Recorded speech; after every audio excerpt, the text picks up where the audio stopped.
Bleach chapter 682 is done and in the books, and oh my god, people, this is the chapter. You know I am hyped for this chapter, baby. Aizen is free. This is crazy, man. Like, I've been one of those people for a long time. I've just been doing theory after theory. Aizen's gonna get released. The chapter opens up with Aizen looking at Yhwach and saying, "Welcome to my soul society." Aizen has some balls on him, man. This is really good, man. The fact that he is finally out of that fucking chair. That chair, oh my god. Yo, I am hyped to see what Aizen's gonna do against Yhwach, people. Like, this is big. This is absolutely big because we have the two biggest trolls in Bleach not only facing off, but on some serious stuff. Like, the fanboy and me aside, we have the last two major antagonists facing off against each other. You have Aizen, who is the antagonist for about 300 something chapters, and then you have Yhwach, who has been the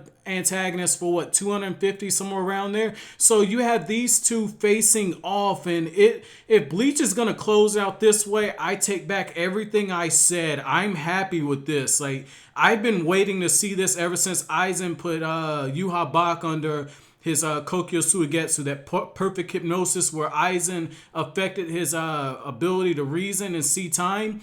And I think, again, that Aizen is going to have a key role in defeating Yhwach because Aizen is too smug and too overconfident in this chapter. And even Yhwach, he tones down the shit talking because he knows he's facing Aizen. This is not a fanboy saying this. If you read the chapter, what Yhwach says is, "I can't believe you would try to stand in my way." If that was Ichigo or somebody else, the shit talking would have been over 9,000 at this point. But with Aizen, Yhwach is taking a very careful approach. And the thing about all of this is while these two are facing off, you have Ryukin and Isshin, who just show up in a similar way that Shukashima and Ginjo showed up, and they gave Ichigo his sword back.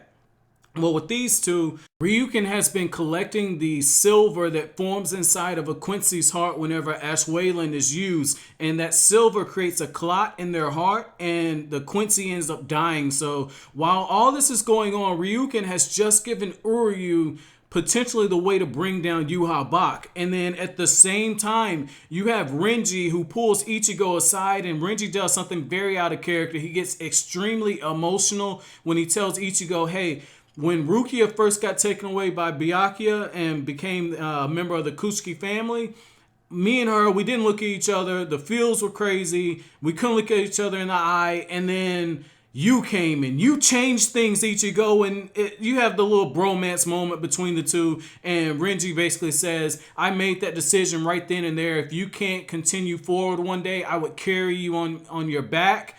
And that was okay to see, but the thing is when Ichigo finally shows up, Ichigo and Renji, they try to do a surprise attack on Yhwach. Yhwach is still facing Aizen, and that's when Yhwach says, "I already knew that Shukashima was going to use his full bring power to restore your Zanpakuto, and I allowed that to happen so that shit could shatter in your hand." Like, Yhwach, that's what I'm talking about. With Ichigo, he knew damn well that this was going to happen. With Aizen, it looks like that there is a shadow of doubt there. He does not know how to handle Aizen, which goes back to that theory I made a few weeks ago. Aizen is going to be key in bringing down Yhwach. We only have 3 chapters left, so keep that in mind, people. Unless Kubo is going to do a part 2, this is going to end very soon, and Aizen is the only one who can stop him. Aizen himself says, "Now that I'm free from that chair, I finally have the means to stop you." This is going to be key. I'm going to go on record. I think that if Aizen does have the ability of his Zanpakuto, we're going to see a Bankai. But that's just my thoughts, guys. Let me know what you think about the chapter. Thanks for watching. Christmas fucking came early, people. Have an awesome day.